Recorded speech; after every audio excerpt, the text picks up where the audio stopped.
Истекувањето на личните податоци длабоко ја потресе земјата со околу 7 милиони жители и која е една од најсиромашните и најкорумпирани членки на Европската унија. Маријана Крастева, 55 годишна инженерка, страхува од тоа што измамниците би можеле да направат со информациите.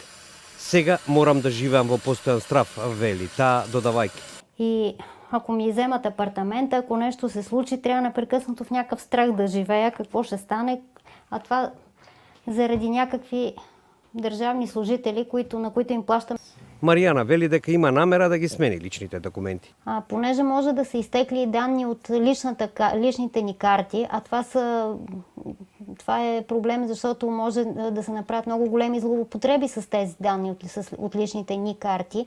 И сега сигурно ще се наложи да си сменям личната карта. Но тоа, како што додава, ќе значи трошење на многу време и пари, со оглед на тоа што нормалната постапка за тоа трае 1 месец. Собственикот на TED Group, компанија за компјутерска безбедност и двајца негови вработени, се обвинети за компјутерски тероризам.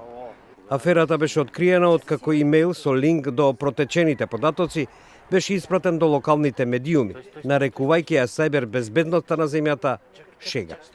Експертот за компјутерска безбедност Божидар Божанов вели дека една од причините е и недоволната можност на јавниот сектор да ангажира и задржи квалификуван технички персонал.